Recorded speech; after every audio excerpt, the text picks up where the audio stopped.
Welcome to episode 34 of the Toadstool Boardroom for the week of March 8th, 2023. My name's Logan Plant, and I'm joined this week just by Justin. Hi, Justin. Hey, Logan. Just you and me. Yeah, it's intimate. We're throwing you right into the ringer. Getting into it. One-on-one show in your third week here. Chris, right, I got to carry half the show already. Yeah, that's right. Pretty soon it'll be just you talking to the camera. Nobody wants that. Yeah, I'd watch it. All right, Chris Shiver will be back, hopefully with us next week. Some life got in the way this week. He's a very busy man. If you follow him on Twitter, Shrives93, you'll see everything going on with him. But we got not that much going on here this week, but we're still going to have a good show for you. And that's because, Justin, everything's happening later this week. It's March 8th, the day we're sitting down to record. And then tomorrow is March 9th, the day this episode goes up. But in Japan, it'll be March 10th, also known since 2016 as Mario Day. What do you like that name, by the way? Do you like this little pun Nintendo pulls every year? No. But here's what I appreciate about it is the fact that this is something that it's not like corporate or marketing speak. Like, this was very much Nintendo fans who made this observation. Like, honestly, it doesn't make sense in Japanese because that's not how like their calendar works and they have different words for it. It's literally like internet culture adopted this movement, and eventually it reached like the executive level at Nintendo, and they did the right thing and they just embraced it and went with it, and now it seems like every year it becomes a bigger and bigger thing. So I like that. I like it conceptually that way. Although honestly, I do think it's silly. I've always thought it's super hokey. I'm not a big fan of it, but hey, there's some stuff going on this week for Mario Day, and that if it's just Mario news, I'm not going to complain. That's true. Yeah, any excuse for them to give us a little bit of news, like the Mario Kart 8 Deluxe Booster Course Pass. Wave 4 is dropping on March 9th, just in time for Mario Day. It's going to include 8 courses and Birdo, the first new character of the Booster Course Pass, and the tracks are in the Fruit Cup. We've got Amsterdam Drift from Tour, Riverside Park from Super Circuit, DK Summit from Wii, Yoshi's Island, which is an entirely new track that will also be coming to Tour, Bangkok Rush from Tour, Mario Circuit from DS, Waluigi Stadium from the GameCube, all-time classic right there, by the way, and Singapore Speedway from Tour. Those last 4 make up the Boomerang Cup. So just surface level, Justin, what do you think of these tracks? I'm excited about it, honestly. I think, like a lot of folks, I didn't really engage with Tour, so having more of those tracks is interesting to me because they're new to me. Like, I've never been on those. I think Yoshi's Island as a brand new course is going to be a lot of fun. Any excuse to see Waluigi, I am on board with. I'm kind of a Waluigi stan, so having his course, and in particular, I'm one of those like Double Dash nerds. Like, Double Dash is my favorite Mario Kart. So we'll probably talk about this more in a bit, but any excuse to get another course from that, I am extremely on board with. Yeah, Double Dash was my favorite till 8, and I think 8's pretty indisputably the best. But I think that's a reasonable position to take. I could not say that you're wrong. I actually like the Double Dash mechanic itself of Double Dash. Like, I wish they would drop a 2-cart option into 8. If they did, then I would be on board too. I would say that was the king. 8's as close as it's gotten because they did bring back the double item box for Mario Kart 8, and that's the only other game that it's in. So yeah, I'm excited about these tracks. Like you, I think that this being a vehicle for the tour tracks has just been the best part of this DLC. And I don't know, you remember the conversation around Wave 1, which was about a year ago now already, was, hey, these visuals aren't really up to snuff with the rest of Mario Kart 8's tracks. I think that there's a little bit more polish on the later waves of the Booster Course Pass, which makes sense because they're coming out later. But like, man, like the mud on Waluigi Stadium, that looks so good. That looks so cool. And it has kind of those reflections and that quality that you kind of got from the base 8 game, like Moo Moo Meadows, the remake of the Wii track that kind of has those same like puddles and reflections and shiny water effects. And it's like there's still some really ugly textures, like Mario Circuit DS just has this single tone green field out in the background that looks kind of nasty. But for the most part, I think that they're looking a little bit better than they did in the first wave. And yeah, this wave is shaping up really nice because it's got 3 of the Tour City tracks, Yoshi's Island, an all-new track, and then Waluigi Stadium. For me, playing both Double Dash and Wii growing up with my sister and my parents, this would always be like the winner-take-all final race. Like, whoever wins at Waluigi Stadium is always the winner, and usually I'm leading at the end, so points-wise. So they're always like, you got to put your title on the line at Waluigi Stadium. So now that tradition is coming back again, and my family's been pretty excited about that one. Yeah, I'm excited about Mario Circuit, but I do kind of have mixed feelings. I like that it's sort of the like official course of the DS version. I feel like it's just the very generic, and I don't mean that in a bad way, like Mushroom Kingdom track with the castle and the Goombas and the pipes. Mm-hmm. I also recall it being a pretty short course. I don't know how that's going to actually play in Mario Kart, especially at higher speeds. So I'm a little nervous about that aspect of it, but I really do like the aesthetic of like the Goombas on the track and driving through the pipe tunnel and things like that. And they've added a new section. They've added a forested section, which has a Wiggler running around on the track, which is kind of a new feature somebody spotted in a trailer. Shout out to my boy Wiggler. Yeah, you want Wiggler in as a character? No, Wiggler needs to remain a vehicle. Okay. I want the car with hecka legs coming out the sides. Okay, but you already have a Yoshi bike in Yoshi, so you could just have Wiggler riding a Wiggler bike. That could happen. I mean, then where does it end? Are we going to have like Link riding a Link themed vehicle? I mean, a gorilla car with gorillas in it. I mean, we have to draw the line somewhere, Logan. That's true. You're right. But yeah, this looks great. And to your point on the shorter tracks, when the first wave came out, I did notice that kind of a lot of them were shorter than the 8 tracks, and I was kind of critical of that at the time. But as time's gone on, I've become a lot more forgiving of it, because once the new tracks start to kind of blend in with the original roster of 48 tracks, and you're saying just like a random set of 8 you're playing with your friends or whatever, I think it's kind of fun to get like that rapid quick burst short track in the middle of like a really long race, like a Rainbow Road, and then you go to like Sky Garden, which is like 30-second laps, super quick. I kind of like that variety. It's actually kind of a fun mix-up for me. Yeah, there's an appeal to it, I think, as a palate cleanser. I think, like, is it Baby Mario that's like, it's like 9 laps because it's so short. You're just going in like an oval the whole time. Yeah. Like, having one of those in a cup isn't the worst thing, but I do think that if skilled racing appeals to you, which I do think that there's a pretty high skill cap in Mario Kart if you really know what you're doing. Oh, yeah. Then you kind of need those longer courses for it to really come to fruition. Mm-hmm. Yeah, me and my friend play some pretty competitive Mario Kart online, like in lobbies with people that are still playing, and yeah, they're really intense, fun races, and yeah, it's still a pretty active online scene. Like you jump into a lobby, there's people playing all the time, which is good to see. Any tracks not included yet in the DLC that you still want to see? Yeah, so as a matter of fact, there's a couple, and there's somewhat of a theme. So I'm a really, really big fan of like the nighttime urban tracks that we've seen in the series past. So there's a couple that come to mind. Mushroom City from Double Dash. To me, anytime I think of Double Dash, that to me is the course that's in my head. I picture driving in the car with like my buddy either driving or in the back seat, dodging traffic, and them using that punch to suddenly like jolt you to the side to avoid like getting in a head-to-head collision. Easily one of my all-time favorite Mario Kart tracks. So I really want to see that come back. I would love to see what that looks like on the more powerful Switch hardware. I think that would be a lot of fun and really smooth with a lot going on. And then sort of similarly, Moonview City. Another kind of like nighttime urban track, has a lot of those similar elements. And I think that, we have a lot of like really bright, vibrant tracks, which is really cool. But I do like kind of that like mood change, especially when they're placed near the end of cups. It sort of feels like you're getting like down to the end of the marathon when the sun's down and everybody's out. So those would be kind of my picks. Those are good ones. Yeah, I really like Mushroom Bridge also. It's not a nighttime one, but it's another city course from Double Dash. Mm-hmm.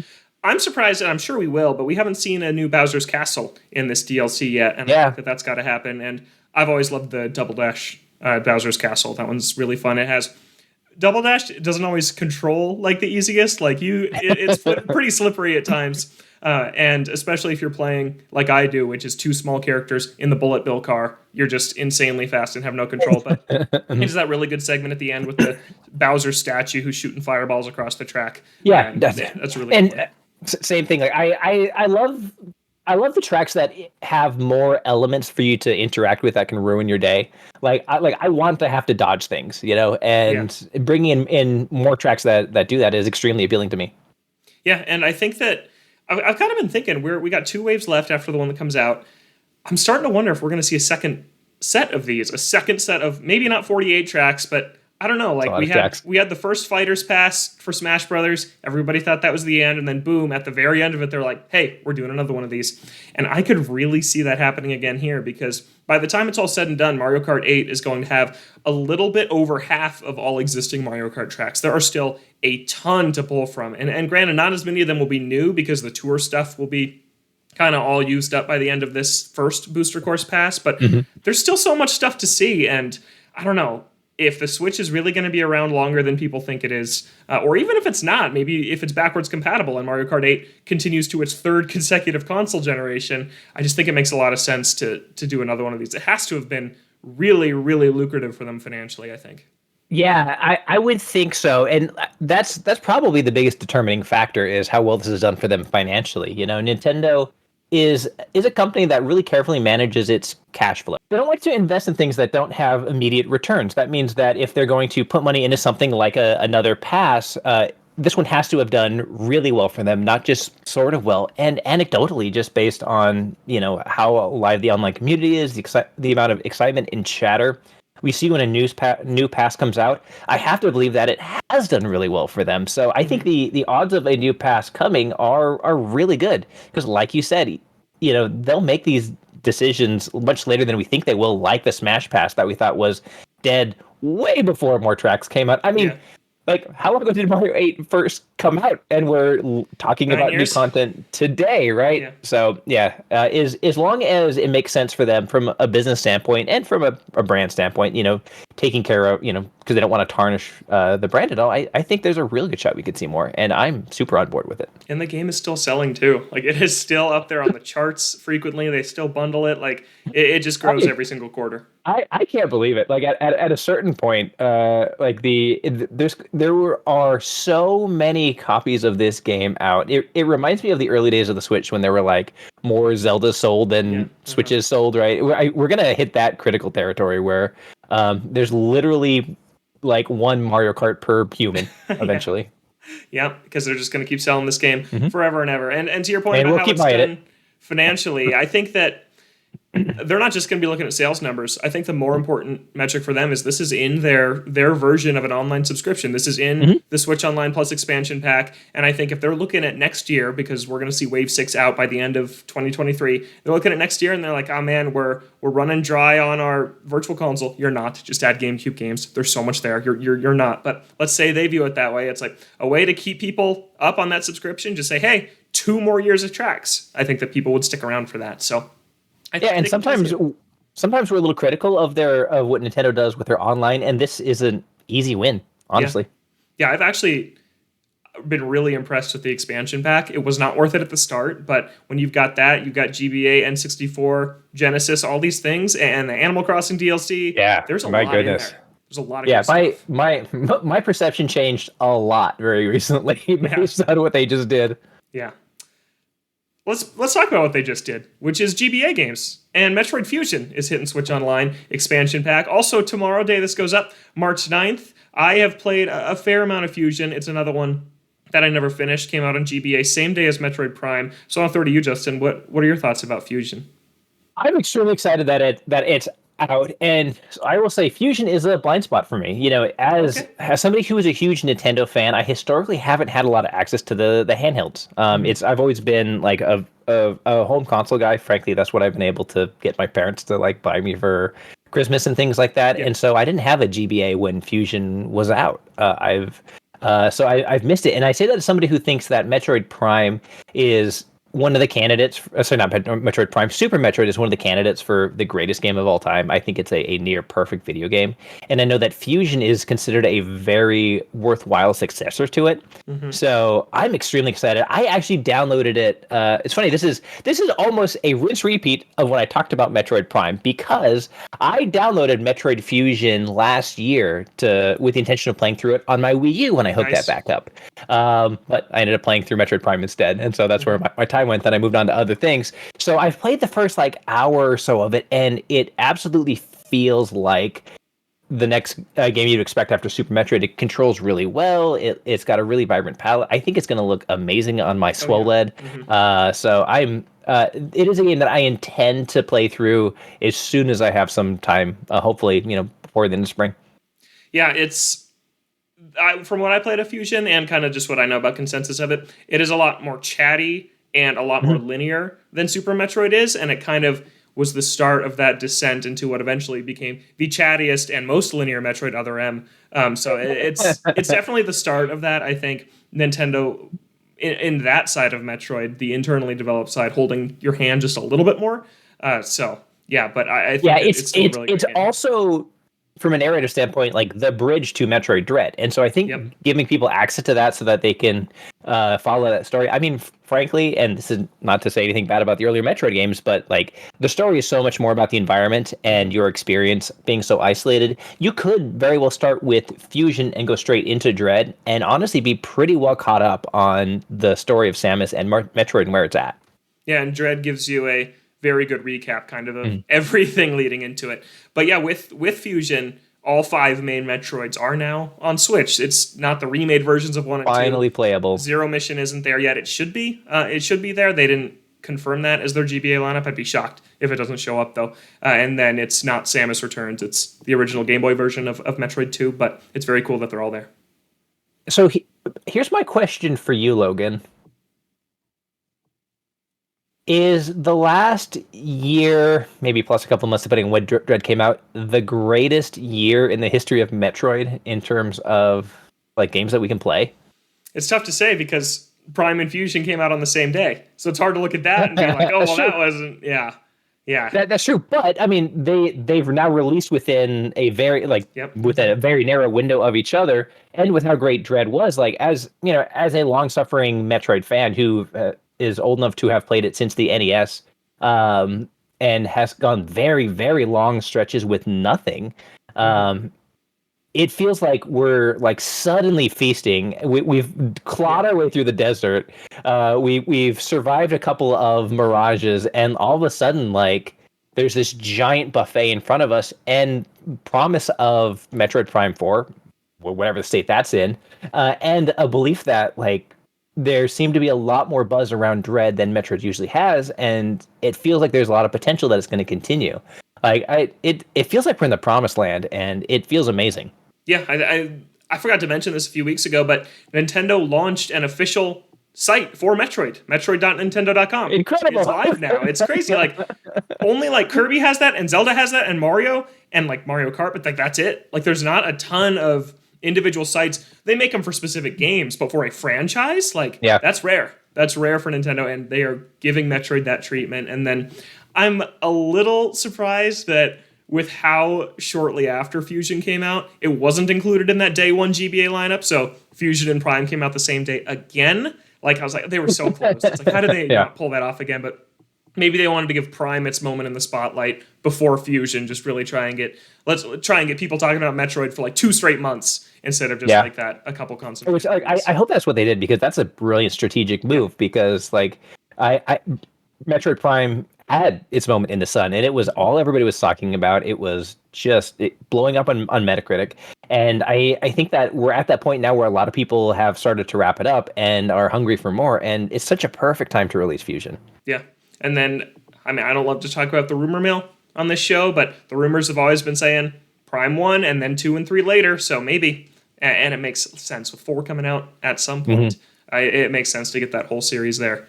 Not counting. Yeah, and again, Nintendo's the sort of company that will wait to see how well one does before they commit to, like, even if they have the code done for 2 and 3, for the resources to spool up releasing physical copies and digital distribution and marketing and all those things like that, they'll absolutely sit on a property until they know that it's the right time to go. And it feels like, as you know, fans and consumers, we're giving them very obvious signs that it's the right time to go. And a prime example of them holding on to something is Prime Remastered. That thing's been sitting for who knows how long. It hasn't gotten a patch yet. It was that polished out of the gate. It's still version 1.0, like almost a month later, which is pretty crazy. I like to picture that it's been done for like 2 years, and it's just like there's 3 dudes in charge of it, so they just keep doing polish passes over. They've got nothing else to do. They're like, are we releasing this month? No. All right, let's give it another once over. Just right back through it. Yeah, I actually saw a couple devs on Twitter say, finally, I can talk about this was the first game with my name in the credits, and I've been waiting for years for it to come out. Yeah. I'm now 2 weeks from retirement, and this was my first game I worked on. Yeah, but I'm still playing Prime Remastered and still absolutely loving it. I'm about 7 or 8 hours in now. One of the last big sequences I did, light spoilers for listeners who are playing it for the first time like me, I just got the heat visor and just had to escape from the lab where the lights go out and the Metroids are bursting out of the glass. And wow, that was so cool.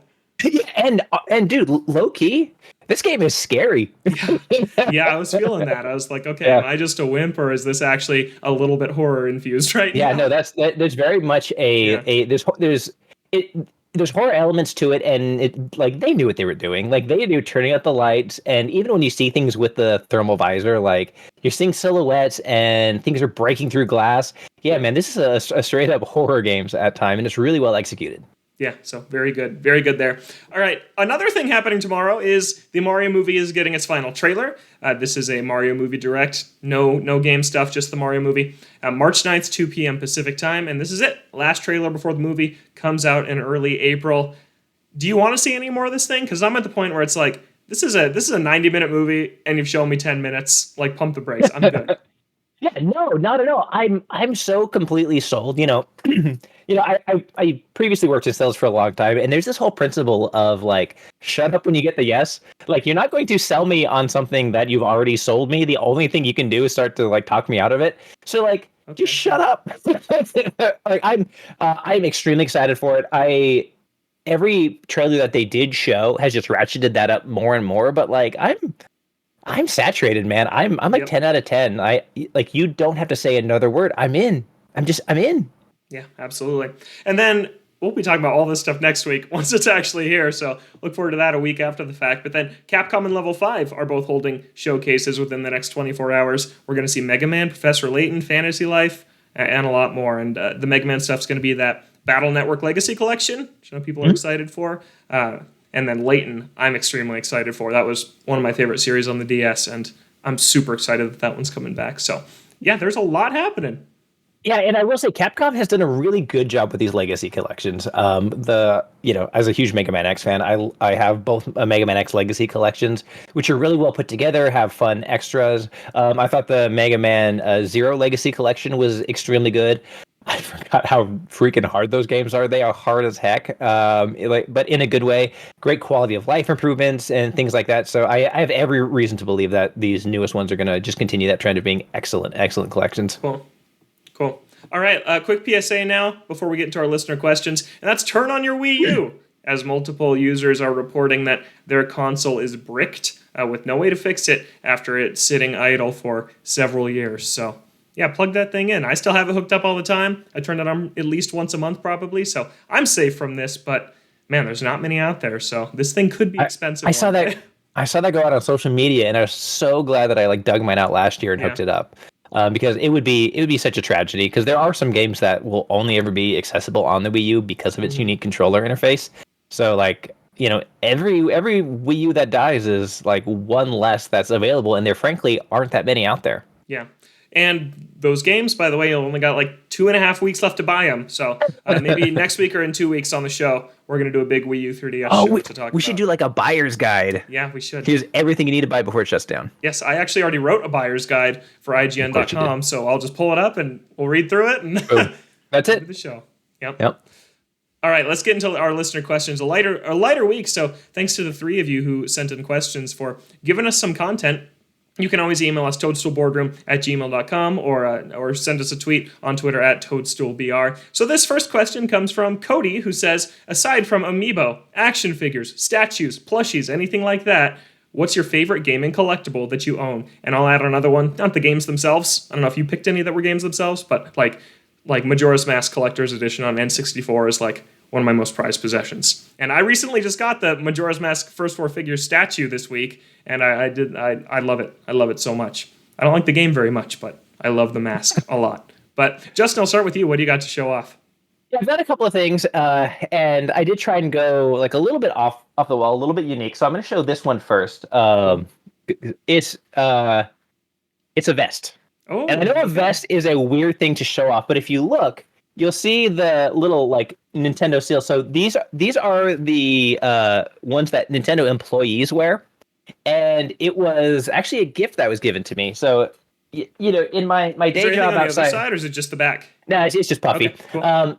But so in my day job, I work in the live events industry, and having lived a long time in like Seattle area, I've worked directly with Nintendo a few times, and I did a really big show with them, and things went really, really well. They were very happy, high fives all around, shaking hands, kissing babies. And the next day when I got to my desk, there was like a little like just pile of things for me that they left as a thank you.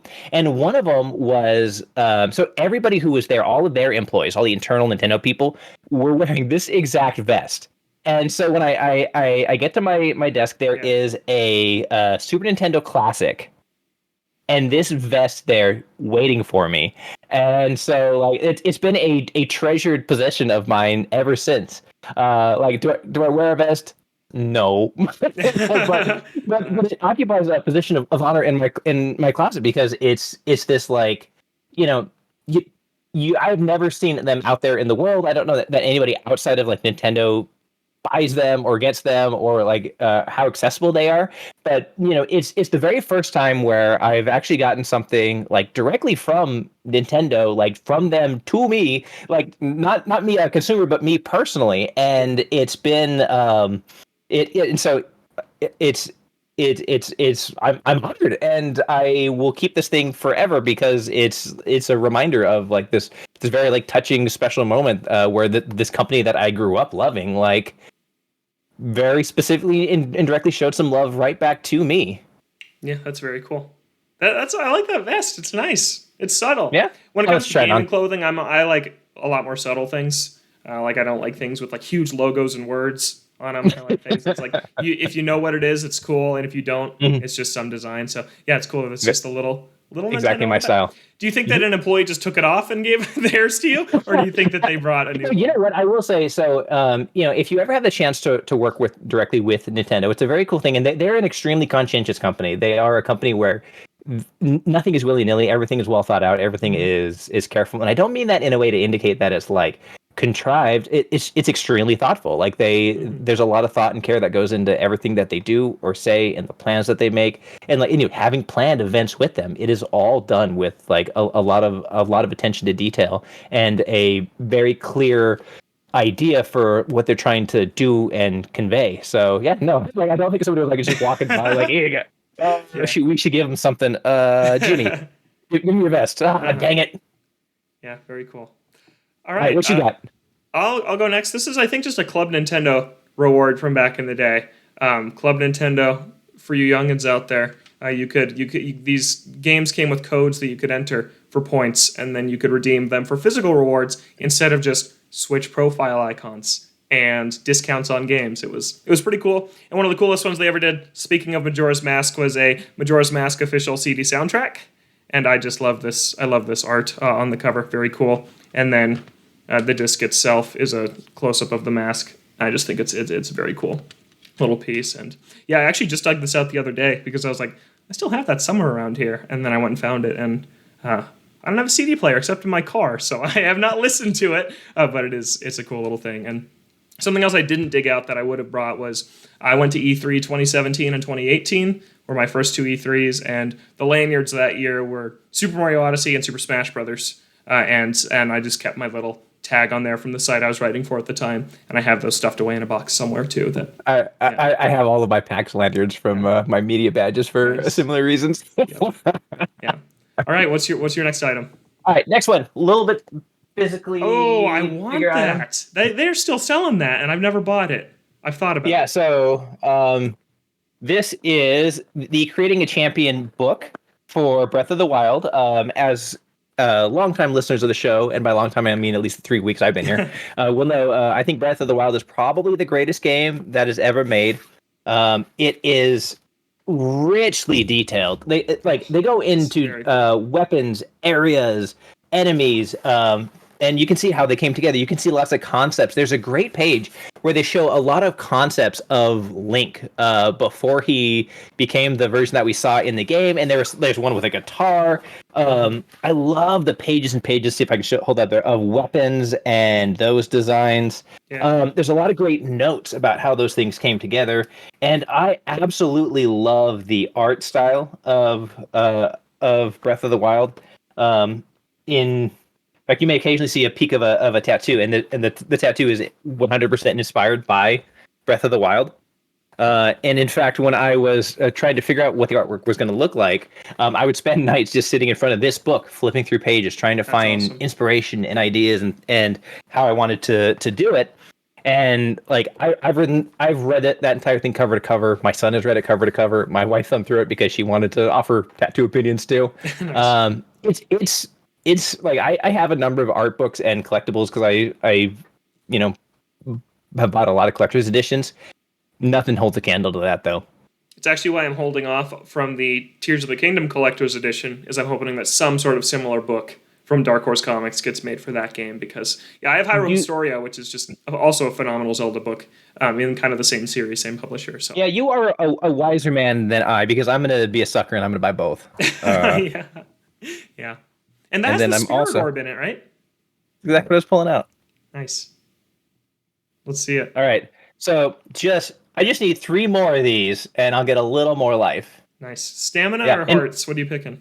Hearts. In fact, if you take a look, you may recognize the texture that's throughout the game. That's exactly where that comes from. Very cool. All right, my next item up. Can you tell we're Zelda fans, listeners? Right. Can you tell that we might like Zelda a little bit? We should do a Nintendo podcast. I think so. All right, how many more things do you have to show? Because I brought a few. So when I'm sitting at my desk, I will say there's no shortage of things that I could grab and pull out. So I'll match you beat for beat. All right, we'll do 3 more. All right. This is a non-Tendo pick. You like The Last of Us, Justin? You care about it? I do. I have complicated thoughts about it, but I generally do. I'm a big Last of Us fan, and at a Comic-Con, there was an artist who sold this print that they drew of Joel and Ellie. That is amazing. And Joel is teaching Ellie guitar, which means this happens between the 2 games. And they always, in the first game, they talk about, like, you're going to teach me guitar when this is all over. And then in the second game, Ellie knows how to play guitar. So here's a little nice artwork of that moment in between. So yeah, I really thought that was nice. Yeah, are you watching the show, by the way? Oh yeah, absolutely. Yeah, and I don't want to veer into non-Nintendo too much. I'm blown away by how well executed it is as an adaptation, and I hope that video games from all different video game manufacturer organizations take some notes about a lot of the things they do right to do a faithful adaptation. Mm-hmm. Yeah, it's incredible. I went in super skeptical, thought I was going to hate it, and I can't wait to watch it every week. And now there's only one left. Only one left. I'm sad. Well, they're doing part 2 next, which I like more. That's true. And especially as somebody from Seattle, I'm excited to see their take on it. Yeah, absolutely. All right, next up. All right.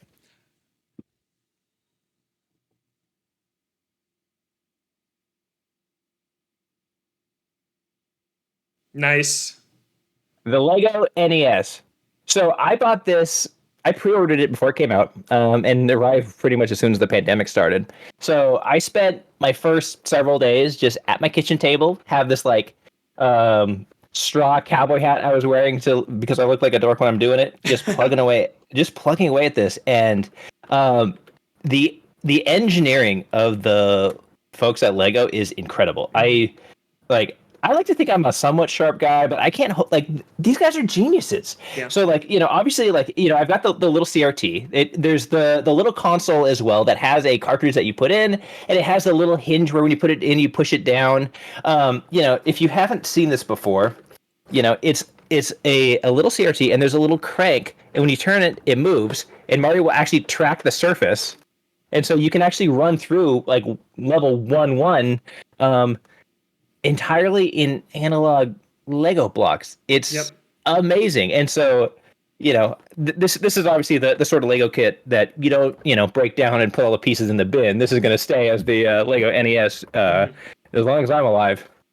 what I think is super cool is, like you said, the Lego NES, but the star of it is the TV, which like we wouldn't even thought of. Like if they had just released the console, we would have been like, cool, that's a great set. We'll get it, we'll buy it, and we'll build it. But they just went really above and beyond with it. And the console has the coolest Easter egg ever, which is right in the side. Oh, he's lifting it up. Yeah, it's World 1-2 that you build in tiny little blocks, and you don't really realize it's going on until you're like halfway done. You're like, what am I building? And you're like, oh my god, I'm building a warp pipe. Like, yeah, exactly. Like complete with Warp Zone over here. Yep, which is awesome. So yeah, that's a great one. I love this thing. I also built the Lego Bowser over Christmas.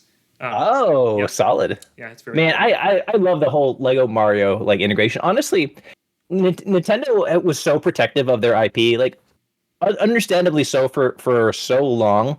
But now that they've opened things up a little bit, the things that we're getting, I feel like, are absolutely brilliant. Between that and what's Mario Kart Home Circuit, they're doing so many cool things right now. Yeah, absolutely. All right, I'll go books next. I got 2 books. The first is a lot of people listening probably have this, but I just really like Ask Iwata. Super cool physical book about Satoru Iwata. And I really love this book. You should read it if you're a Nintendo fan. It's required reading. And then the second one is from fangamer.com, which used to have a ton of Earthbound stuff. That's kind of how they started, actually. They don't have nearly as much anymore. They have a ton of stuff for like a lot of indie games. Like I actually just pre-ordered the Tunic physical edition from there. But this is Travel Eagle Land, the Earthbound Way, and it is essentially a travel guide as if you are heading to Eagle Land, which is where Earthbound takes place. That's excellent. So you look through, and it's like, it has like history of all like the buildings that are in there. It has like little cool like trading card versions of the enemies that you find in Earthbound. And it does this for every city. Like here's Dusty Dunes Desert, and there's like advertisements like for a casino that you can go to in the game. Like here's these real people in this ad, and it's just a crazy cool like coffee table book. And then there's also some really really beautiful Earthbound art in there too. I love Earthbound, and yeah, this just captures kind of that the quirky nature of it for sure. It's a really good one. They don't sell it anymore though. So man, so that's collectibles for you. Like that's the whole thing is like you got to get them while you can, and if you don't, they're gonna get really expensive really fast. All right, I gotta ask you. You got Zelda and Chill back there. Is that a vinyl? Because I love Zelda and Chill. I listen to it all the time. This old thing. Yeah. The next thing for me to show you. Oh my gosh, that is so good. So that's gorgeous. That's awesome. So there's a special appeal to lo-fi played through an analog music system. Mm-hmm. The reason why I work in live events is specifically like my specialty is like the audiovisual components. I'm a huge nerd for like sound design and things like that. Frankly, like and honestly, that comes from video games too. I love video games so much that I always wanted to have the best possible like light and sound and TV and things like that, which turned into a career, and that would turn into this whole thing, blah blah blah blah blah. But as a result, frankly, I've invested like an unreasonable sum of money into things like audio, and so like I have a lot of great pressings of different video game soundtracks on vinyl, and this is a great one because I saw the pre-orders go up, and it was gonna be a limited run, and it was like 9 months, I think, after I ordered it that it came, and it was so long that I had literally forgotten that I had ordered it, and then suddenly it showed up in the mail one day, and I was like, oh, holy crap, I completely forgot about that. And so, of course, immediately had to unpack it and listen to it, and it's awesome. Mm-hmm. In particular, the version of A Song of Storms on there. It's really good. Oh man, I could just listen to that on loop forever. It's amazingly well done, and I think makes a lovely display piece to have up in my background. Super cool. Link and Zelda sitting at like a cafe with neon sign for our audio listeners. Yeah. Sorry about this segment. Check us out on YouTube. Toadstool Board with search for us. Right. But yeah, super cool. Yeah. Oh, exactly. And the menu says dubious food, rock hard food. That's cool. That's very good. It's beautifully done. So Zelda and Chill has 2 sequel albums, Zelda and Chill 2 and 3, and 3 is actually my favorite. I listen to it when I work from home pretty much every day, just one time through. At some those lo-fi compilation playlists are the best for when you're working or studying or anything like that. And Zelda and Chill 3 has this like back-to-back-to-back run of like Astral Observatory from Majora's Mask, the Legend of Lorule from Link Between Worlds, and then the trailer theme from Tears of the Kingdom, which are three of like my favorite. It's so good. Check it out if you haven't. I'll link it. I'll link it in the description. All right. Quick aside. What is your favorite piece of Zelda music? What's number one on your list? Oh, there's a lot that I like a lot. I really, really like the Great Sea from Wind Waker. Is a favorite of mine. That's a good one. Yeah. I'll keep thinking. What about you? You throw one out there. I will say for me it's easily Gerudo Valley. Like that thing comes up, like that beat hits, and like I could run through a brick wall. That gets me every single time when I play Twilight Princess, because I have a version of that in there when you get to the desert. Like I basically, when I get close to it, I feel it and I start kind of speed running just to get to it. Dude, yeah, I wasn't even thinking about the Twilight Princess part. That one is awesome. That arrangement is amazing. Oh my gosh, Twilight Princess is great. What a great song. And then what a great game. I love Oath to Order from Majora's Mask. Like the Calling the Four Giants song. That's just super melancholy and sad. And yeah, man, I feel like I confuse people because Majora's Mask is my least favorite 3D Zelda. But the vibe, the story, the sound, I adore it all. It's just, I think the dungeons are bad. I think the gameplay is, like, the scenario is not good. Like, what you do in each of these places is not very good, but I love everything else about it. I don't like Majora's Mask, and I literally have Zelda tattoos, and I don't like Majora's Mask. Okay, we could do an entire show about Zeldas. Maybe we should. Maybe we should put together a deep dive. You missed our 3D Zelda retrospective. We already did one. We did one last year. Yeah, we can revisit it. Maybe we need a follow up. Yeah, but like in particular, like I love the way in the Zelda games you feel so immersed in the world, and you know you go and like you can follow the critical path. You go play silly games, or you go to a town and you see these weird adventures. And I think like that persistent time mechanic in Majora's Mask takes away from that, because you can't just like laze about. You can't just like flip over every rock. You can't spelunk every cave, and that's so much of what I like out of that experience. And the fact that Breath of the Wild basically is nothing but that is a big part of why I like it so much. That's fair. Yeah, the time mechanic isn't even what I dislike about it, because one of my favorite movies is Groundhog Day. Like, I love that concept. I think it's awesome. Groundhog Day. One of my favorite anime has a time loop, but I just don't like it for Zelda. I just really do. I just think that, like, I actually had this thought earlier today, and I was thinking about, like, I want Majora's Mask to get like a Resident Evil 2 style remake. Like, not just remake the game like the 3DS version, but like keep Clocktown, keep the story, keep the characters, but just redo the dungeons, redo the actual scenario. Because build it like if you built it today. Yeah, because I don't think the dungeons are good. I don't think the bosses are good. I mean, I would certainly at least be into it. Yeah, and I mean, there are aspects of it that I do like. I do like when the Zelda gets very dark and melancholy. Again, one of the reasons why I like Twilight Princess so much. I think the mask system is really cool. I think some of those masks look amazing, and I love the way that some of them are allusions to other Nintendo properties. And I like that so many of them have like deep and often very dark backstories to them. If you want to like dive into the lore behind different masks and how they come to be, there's a lot about that game I like. I just don't like to play it. Yep, exactly. No, I said this analogy. I don't think I said it on this show. It's like I go through this my own kind of Groundhog Day cycle with this game, where the distance makes the heart grow fonder with Majora's Mask. The longer it's been since I've played it, the more I'm like, man, I need to go play that game again. It's because kind of the gameplay fades and what remains is kind of the lasting impression. And then the cycle restarts when I pick it up, I play it, and I'm like, well, that wasn't very good. And then it starts again. And I play it about once every 2 to 3 years because of that. And that's how long it takes. But when I see people online saying, Majora's Mask is my favorite, I'm like, okay, when was the last time you played it? Because I can see that, because I mean, I posted a picture on the Toadstool Boardroom Twitter of all the Majora's Mask stuff I have. I have a ton of it because, like I said, I just love the mask and the design and the vibe of that particular Zelda. But yeah, it's just not very fun to play. It's like that meme where it's like, these people somehow delude themselves into thinking it might, but it might work for us. So you delude yourself into thinking you're going to like it, but you might like it this time.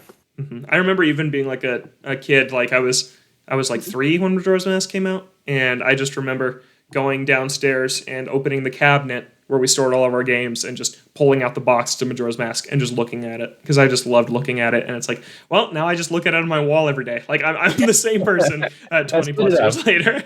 Yep. Yeah. Okay, anyways, where were we? What were we talking about? Let's see. Zelda and Chill. Zelda and Chill. Now it's your turn. Yep, okay. Well, this is my last thing to show. And it follows up on Zelda and Chill. I also have a lot of video game records. And I have Golf Story. I have Astrobot Rescue Mission VR. These are all from Fangamer. Check out Fangamer. It's an awesome site. But this one was not from Fangamer. It is the Ace Attorney 20th Anniversary box set, which has it's a 6-pack of vinyls for the 6 mainline Ace Attorney games. And Ace Attorney is my favorite series, if you didn't know.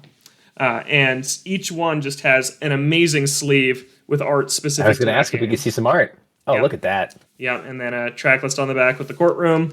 And then the vinyls themselves are gold. They're designed to look like the attorney's badge that Phoenix wears. So, and they've got kind of like that rippled texture on the inside. And they sound amazing. Like, yeah, it's awesome. Ace Attorney is great, and I'm hoping it surprise shows up in the Capcom showcase tomorrow, although I don't think it will. But yeah, and then the front has all of the defense attorneys from the series and assistants, and then the back has all the prosecutors. So, super cool if you like Ace Attorney, which I do. Yeah, so if there's a theme here, worth getting a nice little turntable and investing in a few pieces of vinyl if you're a big fan. And not only do they sound great, the artwork is usually amazing when you open these packages.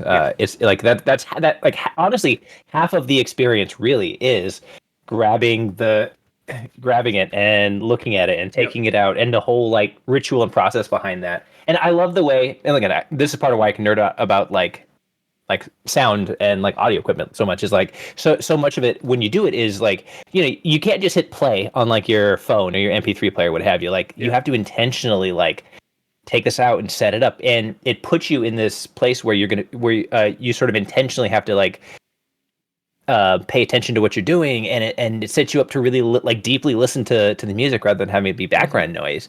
And it's such a great way to like really appreciate the music. It's awesome. I can't recommend that highly enough. Yeah, records really turn music more into an activity than a background thing. Mm-hmm. Like I was never really one growing up to just like sit and listen to music. I would just have music on in the car, in the background, whatever. But with a record player that changes, and it actually led to kind of a cool experience with my parents came to visit for Thanksgiving, and it was like 2 days after the Ace Attorney vinyl had shown up, and my sister was here too, and she loves Ace Attorney as much as I do, so she's like, oh, I want to listen to it, and I put it on, and then like the next day after we listened to like all 6 of these things, just in the background while we're doing other family stuff, my mom comes up to me, and she's like played games like for 30 years also, and like introduced me to games, so we played games as a family, but then she comes up to me, she's like, you know, I never thought about how video games have like real music composed just for them, like real awesome soundtracks. And so that was a cool thing that through listening to this Ace Attorney vinyl, my parents were like appreciating video game music, not just as like set dressing, but like as actual art itself. And I thought that was really cool. That's amazing. Yeah. But yeah, Ace Attorney vinyl. That's my last item. Do you have anything left that you want to do, or should we move on? No, let's move on. Okay. We'll move on to our next question. Thanks for sending that one in, Cody. That was a long one. And this one comes from Rachel, who says, everyone's still wondering what Zelda Tears of the Kingdom will be like. But I'm wondering something else. Where does the Zelda series go after May? Curious to see how you think Nintendo follows up 2 huge open-world adventures in the same art style and what looks to be much of the same overworld. This is a good question. And I have an answer, but I'm going to save it and put you on the spot first. I'm curious how similar our answers will be. Okay. I will say that. So, well, Rachel, I strongly am one of those people who thinks that Breath of the Wild and Tears of the Kingdom, as they're built, are meant to be sort of the combined endpoint. We have the clear beginning point, which is Skyward Sword, and we have these branching paths in the middle that, in many contradictory ways, somehow weave back together. And again, that to me is part of the appeal of the lore and story. And I don't know if I'm saying what I'd like to happen or what I think will happen, but I think what we're going to get, honestly, is a solid break from mainline Zelda for a little while, and then whatever we see or whatever happens next is going to be new, separate, distinct, not part of this I agree. This like grouped together timeline. Like, oh, if you want to picture like Cat's Cradle with the strings that like are interwoven, that's all the Zelda games so far. And I think what happens next will be outside of that for the first time since the series began, really. Yeah, I think that it'll stay the next mainline Aonuma produced Zelda, if he even, this could be his last, who knows. But let's say that he stays on, will be, I think, another open world. I think open air is the format for the mainline series going forward. But man, you mentioned that art book, the Creating a Champion. One of my favorite things in there showed a concept for Zelda that was aliens invading Hyrule, and I thought that was the coolest thing ever. I thought that like the Guardians were going to be like these War of the Worlds type creatures with like super long like insect-like legs, like really cool stuff. I'd love to see something like that, but yeah, I think it's going to be really, really different. Like, I don't think there's going to be Breath of the Wild 3 in the same world. I think we're going to see a new art style. It'll probably be on some new hardware. Gosh, if they made it look like that Wii U tech demo that I'll never leave behind, which is just the most gorgeous thing they've ever made. But yeah, I think it's going to be a clean break from maybe even Ganondorf. I think that this hierarchy of Power Ganondorf, Wisdom Zelda, Link Courage, I think that's done. Like this, I don't know why it feels like that, but this kind of feels like it. Like it feels like there's going to be some big changes, but that's probably 6+ years away because they did use the same engine and they started from the same overworld for this game, and it still took 5 years to make. And they're probably going to be starting fresh for the next one. So in the meantime, and kind of my main answer to this is to go outside of Nintendo again for just a moment, which is Assassin's Creed Mirage, which is coming out in August. And that game is a break from the Origins, Odyssey, Valhalla open world 100-hour games and a return to the more linear, stealth-based Assassin's Creed that the original game was. And wow, would I love to see some other team at Nintendo, or maybe even give it out to somebody you trust, make a game in line with Ocarina of Time, Wind Waker, Twilight Princess. A new 3D Zelda game like the old ones that we still love so much, even though Breath of the Wild changed everything. Because we saw it with Link's Awakening. It's not like they're moving on from that format forever, because that was a 2D classic remake with the linear item-based dungeon progression. I want to see a new game of that, 3D, maybe in like 3 years, while we're waiting for the next big mainline open world game.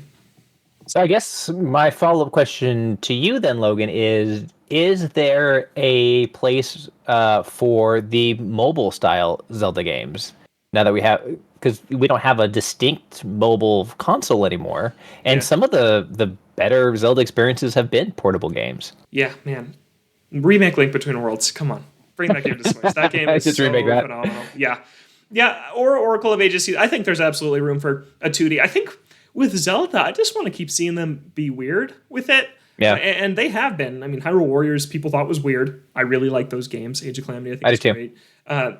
Cadence of Hyrule is weird. Like, seriously, give Zelda to more developers outside of Nintendo. Our next question is actually about our biggest issue with Nintendo. I debated a lot of them, but I just want to see them get weirder with their franchises. Like, I think that Mario's been kind of stale for a little while. I think there's phenomenal Mario games on Switch, but like Paper Mario has grown stale. Mario and Luigi's dead. Like, where are the Mario RPGs or just the weird Mario games? Like, I want weird Zelda games too. And Zelda's always kind of weird. Like, the mainline games are weird too. But I would love to see them partner with more great developers they trust. Like, look at what Yacht Club did with Shovel Knight and what they're doing with Mina the Hollower. Like, yeah.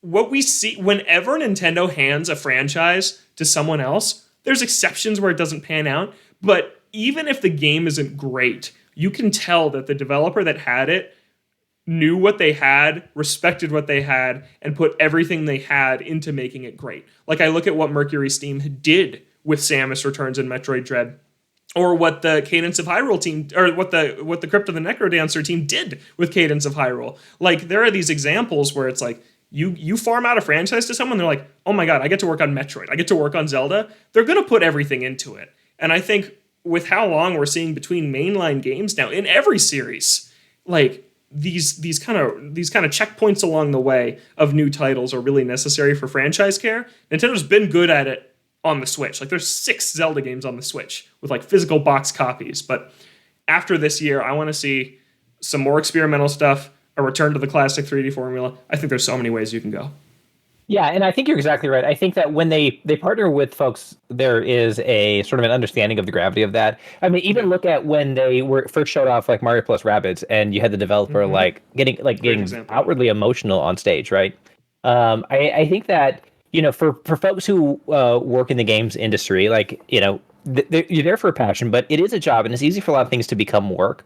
But I have to believe that like if you were given the keys to like a Nintendo franchise, even if you're like maybe been around the block for a little bit and a little bit jaded, that's still different. Like that, like this is still for so many of us like the origin of the passion, and it comes from such a pure place that it's treated with a lot of respect. And Nintendo is very careful to vet their partners, and they're very clear about what you can and can't do. So I think. I think if they could find somebody who could do something new or interesting or different, like my goodness, I would love a Zelda tactics game or a Fire Emblem Zelda take or something like that. Yeah, that would be amazing. Or like another type of rhythm game, like different from Cadence of Fire. Or playing Metroid Prime, I'm like, oh my gosh, if Retro Studios made like a new 3D Zelda, it would just be unbelievable. Like, yeah, like stuff like that. Like, yeah, I would really like. Honestly, playing Metroid Prime in a lot of ways kind of scratches that 3D Zelda itch. Just exploring these dungeons, acquiring these new items, doing that in a 3D, because 2D Metroid never really scratched a Zelda itch, but this game really is. And just thinking about this, but if it was a Zelda game, man, that would be cool. Yeah, I mean, I think the Venn diagram between Zelda and Metroid has a lot more overlap when you start to actually break down the elements than I think people realize. Yeah, absolutely. All right, thanks for that question. We move on to our last one, which comes from Connor, and it says, you all talk about what you love about Nintendo. What's your biggest issue with Nintendo right now? What are they doing wrong? And I'm going to eliminate outdated hardware. I don't need to hear about a Switch Pro again. Good call on that. Because if Chris had been here, that's where he would have gone.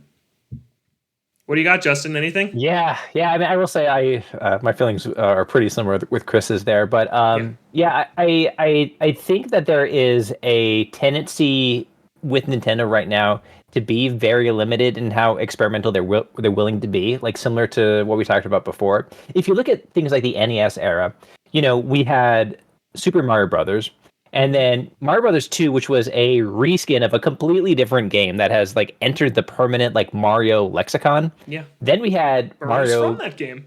Right, exactly. And then, or we had Zelda. Then we had Zelda 2, The Adventures of Link. Completely different game. Worked in the entire philosophy for how it functioned was completely different.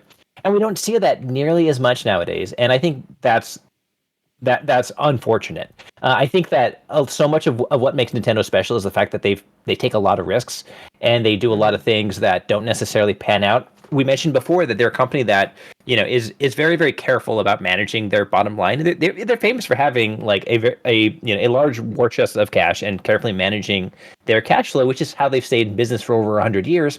I don't begrudge them that, but it also means that when series are well liked but don't necessarily sell well, like F-Zero, like Metroid for a long time, we don't see new titles in them.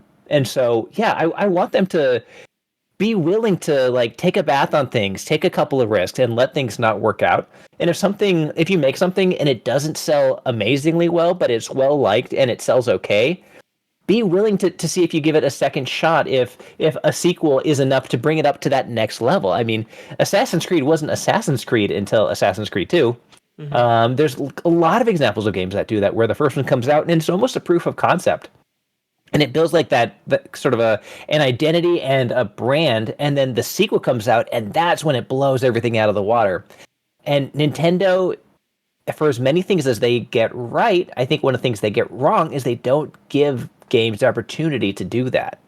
Can you give me an example? I'm curious where you're going here, because I think they've done a pretty good job at being a little bit willing to take risks. I agree with you in some instances, like the franchises, but I think we're even starting to see them do that again. Like Advance Wars is coming out this year. WarioWare came out 2 years ago. Like there are examples of not the best-selling games that they are giving another chance. So, like, what games do you think that they need to give? Well, so I mean, it's what we're talking about though is we're getting like re-releases or upreses of things that are like like in high demand. When's the last time we saw a brand new Donkey Kong game? right? When's the last time we saw them completely change the formula for how Donkey Kong works? I mean, like Donkey Kong Tropical Freeze, it was like it's good, hard as hell, but it's also not a fundamentally different game from Donkey Kong Country, you know? And that was a Super Nintendo game. So like where are those times where they're completely taking an existing franchise, with the exception of Star Fox because they didn't know what to do with Star Fox, and doing something really new and creative with it? I don't see it. The only things that come to mind are when they farm it out and make a Warriors game out of something. Well, I mean, to be fair, Breath of the Wild was that. Breath of the Wild was taking it and doing something completely different. Well, and what was our reaction to it? Yeah. Right. And even that, like, I think that comes with an expectation that it's going to sell because it's Zelda. Like, there's no scenario where, especially around the launch of a new console, a Zelda's not going to sell. Even the Zeldas that weren't necessarily that great sold well. But like, where again, I use F-Zero as an example, or another great example is like Super Mario RPG. Like, what a weird partnership. Doing a turn-based RPG, which like at the time was largely like about as dense as a game can get in terms of like technical mechanics, even though they made it pretty accessible. That's such a weird out of left field thing to do. And then like, there were some like the Paper Mario series like kind of scratched some of that itch, but like it's gone. Like where's my little cloud boy? Where's my little wooden paper doll that has rocket hands like that are shooting things at me? Like, where's that, Nintendo? Bring that back. Yeah, I think that yeah, you have a good point. It's that meme where it's like the parent holding up the kid, and then there's the kid drowning, and then there's the skeleton right at the bottom of the ocean. It's like Mario, Zelda, Kirby, Pokemon, like they're doing stuff with those. Kirby got his first main 3D game ever, and yeah, that's HAL, not Nintendo, but still, that happened.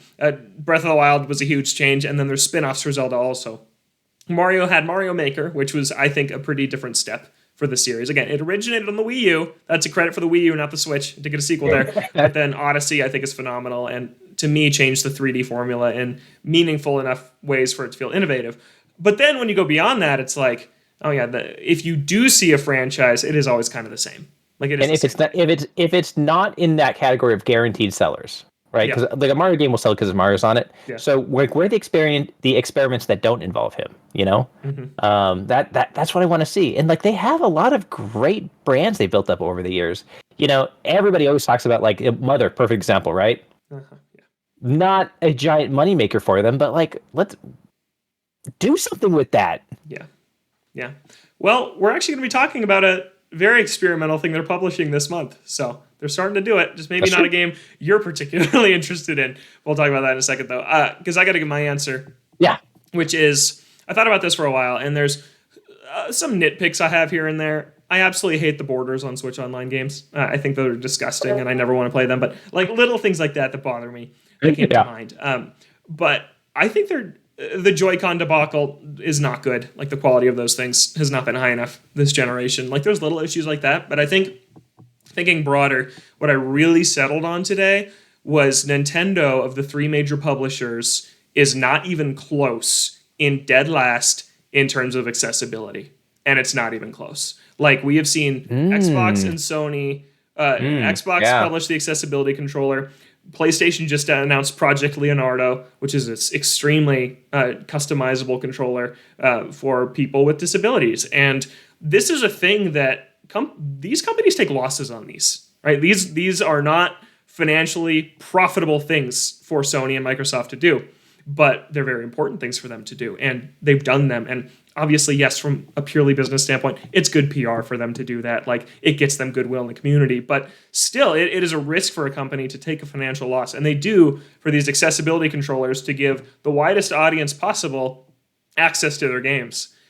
And then you look at a game like God of War, Ragnarok, or The Last of Us Part 1, which was groundbreaking in its accessibility features for people with color blindness or blindness or things like that. And just different control options, difficulty sliders, where like Last of Us Part 2, you can like turn down damage you take, turn down all these things that like anybody would like to use. And then I look at something like Metroid Dread, which has a very convoluted control scheme. Like, it's kind of weird. It's like, okay, to use the whip, you like hold down L and then Y and then like pull back on the stick. It's weird and it's not easy. Yeah, weird it's like shapes with your hands. Yeah, and you can't remap those controls. You can't remap controls in any game that I can think of except for Smash Brothers. And if you can't parry, good luck getting through that game. Yeah, there's just no options right now. It is like a very kind of old school approach right now to where it's like, well, it's like what From Software does. Like, you can't play the game, you can't play the game. And for the family-friendly, all ages, Blue Ocean, everybody approach that they've had for the last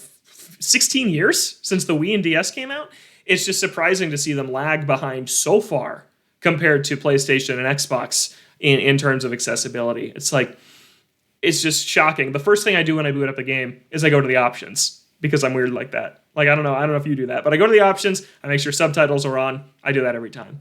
And on PlayStation and Xbox games, you're scrolling through pages and pages of options and things. It's overbearing at times, but it's good because every option's in there for somebody. It's hardly ever me, but I'm not the person I'm talking about here.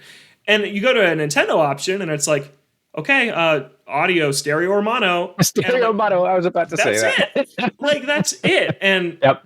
I think they gotta do something about that. I think it's gotta change. Man, that's a great answer. That is spot on. Yeah. Thanks, man. Yeah, I thought about it a lot today. And then I hit it and I was like, yeah, that's something that it's just really surprising. And then it goes even further a step with games with motion controls. Like games that just have unoptional motion controls. Like, not everybody can do that. And there's people that would still want to play these games that can't. And yeah, there's steps on the Switch. Like Skyward Sword has optional motion, or the new Kirby game that I was talking about last week has optional motion for some of its things too. But that's not even the bare minimum. Yeah, they're definitely fairly minimal in terms of those things. Yeah. Like, sometimes you're lucky to get a difficulty, but like game-changing accessibility. Like Last of Us is a perfect example. Like, you can entirely change the way that you pick up and loot items and how encounters play out and QuickTime events and things like that. Like, I think that the Last of Us Part 1 is frankly the gold standard nowadays from a software standpoint, accessibility, and what Microsoft and Sony are doing with their controllers is huge. Yeah, it is very strange that as marketed as the console for everybody Nintendo is, that they really don't make themselves available to everybody. And yeah, you're totally right. That's a problem. Yeah, and I know that Nintendo's like trademark is gameplay, right? They're not about story. They're not about visuals. Is if the gameplay is good, the game is good. And I think that maybe that makes them very protective over that gameplay. They want to deliver it to people in a very curated way. Like Breath of the Wild, like, I think that Nintendo thinks about feel more than any other developer does. I think how does it feel to move? How does the world feel to interact with? And I think when it comes to like button remapping or things like that, maybe it's coming from that viewpoint where they're like, we've designed this game to feel and control a very certain way. I think about Mario Odyssey. They were like, play with the split Joy-Cons, please. Like, you can play with the Pro Controller, but please play with the split Joy-Con. They really wanted you to do that. Yeah. And it's because they think about these things and about how a player will interact with the game. And I think it's just a little bit short-sighted. I certainly understand that there's a challenge there, but that's a challenge that, frankly, I think they're obligated to take on. Yeah.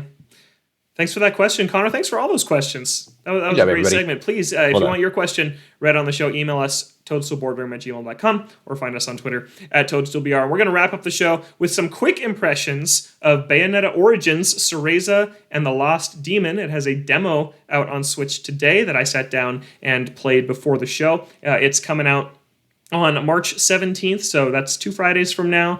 And you mentioned them doing weird things with their franchises. This is a Platinum game. Nintendo is publishing it, and this is not like any Bayonetta you've seen before. This is a very different game to the point that I don't really know who it's for. Like, it's very interesting. So it tells its story from this very pastel storybook perspective. The cutscenes are even like pages turning. Like, you see one piece of dialogue, there's one clip of voice acting, you see a physical storybook page turn, and then you get the next line of dialogue. And it's about Cereza, who, I'm sorry, Bayonetta fans, I'm not super caught up on my lore, I believe grows up to be Bayonetta, right? That was her name when she was a kid.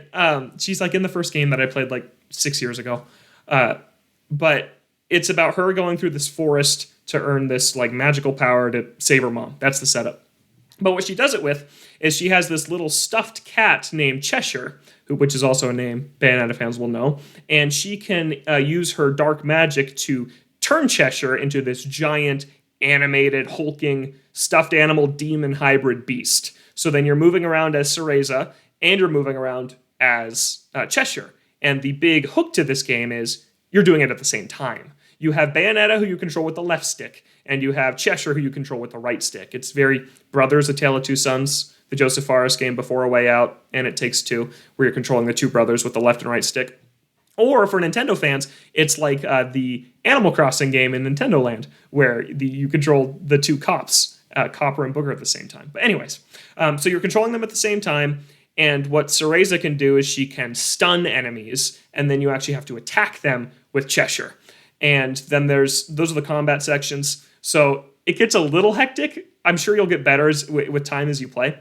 But it gets a little hectic where you can really only attack with one character, but you have to pay attention to where Cereza is, so she's just not getting ganged up on by some other enemies. But then where I think this gameplay is really going to be make it or break it is in the puzzle sections, because there are some pretty cool puzzles where there's this like plant that Cheshire's allergic to that he can't walk through. So Cereza can walk through it, and then she can like create an alternate path for him to climb up. And then once he climbs up to where she's at, there's this puzzle that only he can do that you use his abilities to make them both progress. So it's very much feels like a co-op game that you're playing alone, like where you have two characters with very distinct move sets that can interact with the world in different ways. And it's actually pretty interesting. The first 30 minutes of the demo, you don't have Cheshire yet, you're just Cereza, and I was like, wow, this is not engaging whatsoever.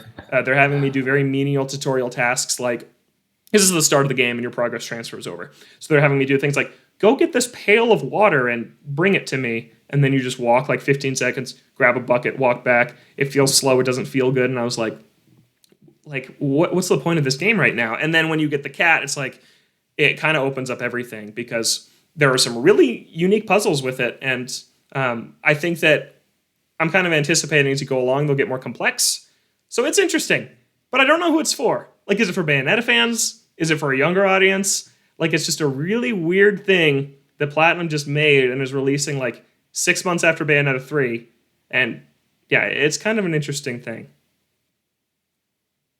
I love the idea that Cheshire goes back and forth between the stuffed animal form. This is Bayonetta Calvin and Hobbes edition. Yes, it is. Yeah, nice. So that's a lot of fun. So I was wondering, you kind of described a little bit that you have like the left or right stick to control things. Yeah. Like, I haven't had a chance to play the demo yet. So can you explain a little bit more actually how it controls? Are you like, do you switch into a dual control mode at certain times? Are you always like doing one of these and going opposite directions like iguana eyes? Like what's that interface like? Yeah, so this game takes place it's an isometric perspective. So it's mostly top down, but a little bit more angled.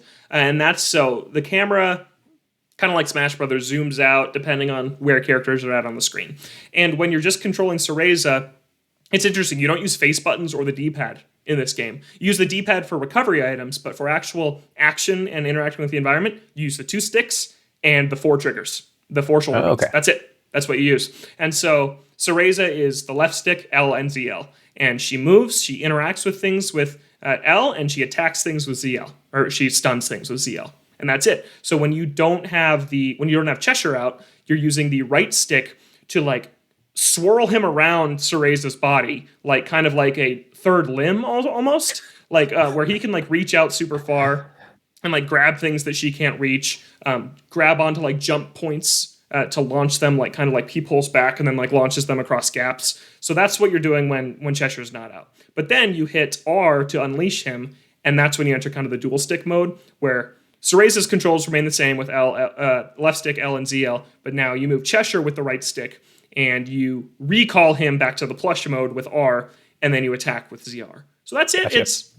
It felt super clunky the first 5 minutes, but I actually kind of got used to it pretty quick, and the only time that it gets like super confusing is like when Cheshire's on the left side of the screen and Cereza's on the right. You really want to like use left to move him. Yeah, trade your hands. Yeah. So if you did it with split Joy-Con, you could do that. You could. It could work, but it's a little bit cumbersome, and I don't know. I'm very good at adapting to new games very quickly. And it took me a little bit to figure it out. So when I'm thinking about like a general consumer who's like, oh, a new Bayonetta game, it might just feel like crap. Like, I can't decide. Yeah, be mind bending a little bit. Yeah. I've only seen the trailers, like the one from the direct. Yeah. So how does that art style look in motion? It looks great. It looks really nice. Does it hold up? Yeah. It kind of like Skyward Sword had that pastel look, but take that and like crank it up to 11. Like, it is just super textured, very almost like Van Gogh Starry Night looking, I think is what they were going for. And it does look really nice. And it actually does this interesting thing where as you're walking further off, like the edges of the screen are white and they get like colored in, like in the storybook style, like as the camera approaches them. And so it's a really nice visual touch. And it's like, I wonder if these were just like popping in. So they were like, oh, we'll just make it a feature because it kind of gives off that vibe at points. But yeah, and the performance is really solid. I think it was running at a solid frame rate, like 60 FPS, no drops. So yeah, I can't tell how long it is because the demo took me like an hour. I skipped all cutscenes because I watched like the first intro ones, but I was running right up to the show. I'm like, I just need to play this through. And I played for a little less than an hour, skipping some cutscenes. And then when the demo ended, my save file said 10%. And I'm like, whoa, did I just play 10% of the game? Because if so, it's very, very short. But I don't know if it's like 10% of the area I was in. So yeah, maybe hold off to see some reviews drop next week to see how long this thing actually is, because it is a full retail $60 if it is game. A 10-hour game. Yeah, but it's interesting. Go ahead.